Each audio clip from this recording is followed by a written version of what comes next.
আসসালামু আলাইকুম পাবনাবাসী, সবাই কেমন আছেন? আশা করি মহান আল্লাহ তাআলার অশেষ রহমতে সবাই অনেক বেশি ভালো আছেন। সুপ্রভাত। ঘড়ির কাঁটায় এখন সময় সকাল ৬টা বাজে। আজকে আমার গন্তব্য ছিল এক চেনা শহরের এক চেনা রাস্তায়, কিন্তু এই শহরটা আজকে আমার কাছে যা লাগছে বড় অচেনা।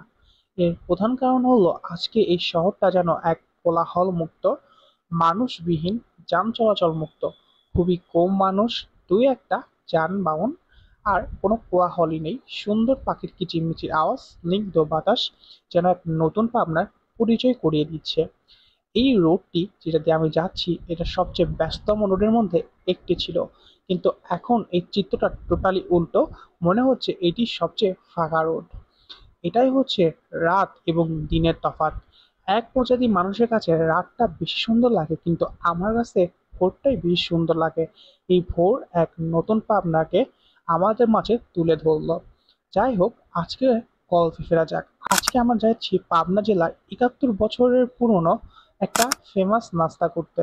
জি, আপনারা একদম ঠিকই গেস করেছেন, আমরা যাচ্ছি পাবনা জেলার ঐতিহ্যবাহী প্যারাডাইস হোটেলে তাদের সকালের লুচি এবং সবজি ট্রাই করতে। তো এই সুন্দর মনোরম পরিবেশে আমরা চলে আসলাম পাবনা জেলার সেই ঐতিহ্যবাহী প্যারাডাইস সুইটসের সামনে। চলুন ভেতরে ঢোক। রাইট নাও সেই আপনাদের ঐতিহ্যবাহী প্যারাডাইসের সামনে দাঁড়িয়ে আছি। আমার পিছে রাইট নাও আছে পাবনা জেলার সেই ঐতিহ্যবাহী প্যারাডাইস, এন্ড এখানে লোকাল মানুষের কথা হচ্ছে এটা তাদের মূল ব্রাঞ্চ। তো আগে মানুষের মুখে কনফার্ম করবো এটাকে মূল ব্রাঞ্চ কিনা, কারণ পাবনাতে নামার পর আমি প্রায় ৬-৭টা প্যারাডাইসের মানে একটা আউটলেট পাইছি। তো এটা কি মেন আউটলেট কিনা সেটা দেখার চেষ্টা করি। তো ফার্স্টে বলি, আচ্ছা ভাইয়া, এটা কি প্যারাডাইসের মূল আউটলেট? হ্যাঁ, এটা প্যারাডাইসের মূল আউটলেট। এটা কবে প্রতিষ্ঠিত হয়েছিল? আমার জানা মতে ৩৮ বছর আগে। ৩৮ বছর আগে। জি। এখানকার সবচেয়ে বেশি বিখ্যাত কি পাওয়া যায়? এখানে মিষ্টি পাওয়া যায় সবচেয়ে বেশি বিখ্যাত। আর কিছু আছে? আছে সকালবেলার নাস্তা, আর ডাল পুরি, পরোটা, আর হচ্ছে চা সকালবেলা। তো এখানকার লোকাল মানুষের কথা, এটা হচ্ছে মূল আউটলেট, আর এখানে সবচেয়ে বেশি পাওয়া যাচ্ছে সেটা হচ্ছে সকালের যে নাস্তাটা সবচেয়ে বেশি জনপ্রিয়। তো আজকে ট্রাই করবো সকালের নাস্তাটা কেমন। রাইট নাও আমার অবস্থান হচ্ছে প্যারাডাইস যে মেইন ব্রাঞ্চ সেটার আমি ভেতর অবস্থান করতেছি। এন্ড বাইরে যতটা না মানে নির্জন হয়েছে, ভেতরে জাস্ট রাস্তা প্রচুর। আমি যদি আপনাকে দেখাতে পারতাম, একটা কোনায় গিয়ে আমি আপনাদের দেখাতেছি ভেতরে রাস্তা কেমন, তারপরে ডাইরেক্ট দেখা হচ্ছে। আজকের ভোরবেলা বাইরে যতটা না নির্জন, ঠিক তেমনই ভেতরে ঠিক ততটাই ব্যস্ত এবং কোলাহল। মনে হইতেছে যে আমি দাঁড়িয়ে আছি দুপুর ১২টার সময় কোনো একটি রেস্টুরেন্টে খাবার খাওয়ার জন্য, কিন্তু না, এটা হচ্ছে প্যারাডাইসের নিত্যদিনের একটা খাবারের ভিড়, যেটা মানুষ সকালে নাস্তায় খেয়ে থাকে। তো ভিড় দেখে বুঝতেছেনি মানুষ কতটা লেভেলে পছন্দ করে এই খাবারটি। তো আমরা এই খাবারটি অবশ্যই আপনার সামনে রিভিউ করব, কিন্তু তার আগে আমরা একটা লাইভ কাস্টমারের কাছে যাব এবং তার কাছে এই খাবারের মানটা শুনবো। রাইট না আমরা ট্রাই করবো একটা লাইভ কাস্টমার রিভিউ। তো ভাই আসসালামু আলাইকুম, কেমন আছেন? ওয়ালাইকুম আসসালাম রাহমাতুল্লাহ। ভালো। আপনি নাস্তাটা কবে থেকে খাইতেছেন? অনেক দিন আগে থেকে খাচ্ছি। নাস্তাটা আপনার কাছে কেমন লাগছে? খাই দেখে বলে। অবশ্যই। অনেক সুন্দর। এই নাস্তার মধ্যে খাওয়াটা অনেক টেস্টি। নাস্তার মধ্যে কি এমন বিশেষত্ব আছে আপনার মনে হচ্ছে যে এটা সবচেয়ে বেশি টেস্ট মনে হচ্ছে?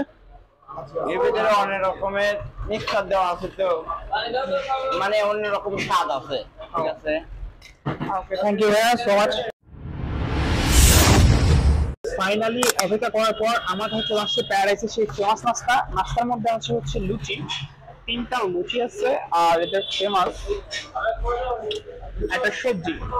এই লুচি এবং সবজি এই দুইটার দাম হচ্ছে 50 টাকা কম্বো প্যাকেজ, অর্থাৎ এই যদি নিতে চান এই দাম পড়বে হচ্ছে 50 টাকা। 3টা লুচি 30 টাকা আর সবজি হচ্ছে 20 টাকা। এবার ফাইনাল টেস্ট করার বিষয় যে আসলে কেমন হয় খেতে।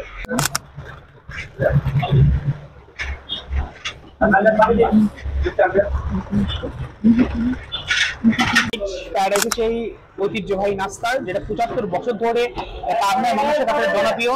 বিসমিল্লাহির রহমানির রহিম।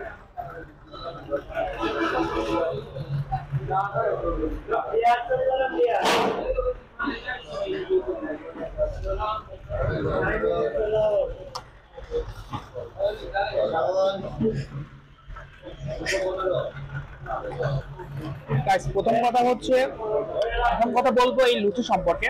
আসলে লুচি বাংলাদেশে মূলত বা পুরো বিশ্বে যে লুচিগুলো হয় দুই প্রকার হয়, হয় এটা অনেক সফট হবে এবং ফ্লাফি হবে, না হয় এটা অনেক ক্রিস্পি হবে আর হার্ড হবে। কিন্তু এই লুচিটা সত্যি দুইটার মিশ্রণ হয়েছে, অর্থাৎ এই লুচিটা বেশি শক্তও না বেশি নরমও না, বাট খাইতে একটা অ্যাভারেজ টেস্ট দিচ্ছে। এখানে ট্রাই করবো এই মিক্স হচ্ছে যে সবজি হবে।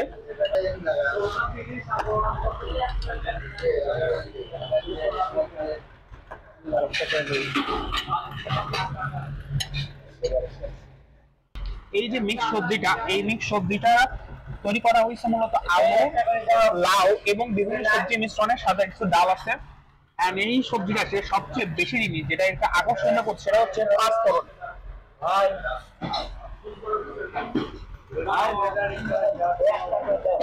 এই সবজিটা যেটা সবচেয়ে ফেমাস দিক যেটা মনে হইতেছে আমার কাছে সেটা হচ্ছে সবজির মধ্যে যে পাঁচফোড়নটা দেওয়া আছে এটার জন্য টেস্টটা অনেক বেটার হয়েছে।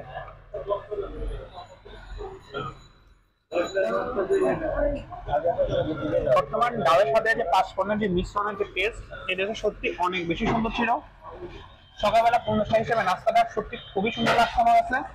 পাবনা জেলার বিখ্যাত নাস্তা যেটা খাইতে খুবই সুন্দর লাগছে। যদি এটা আমি রেটিং দিয়ে থাকি তাহলে 8.5 আউট অফ 10 দিব।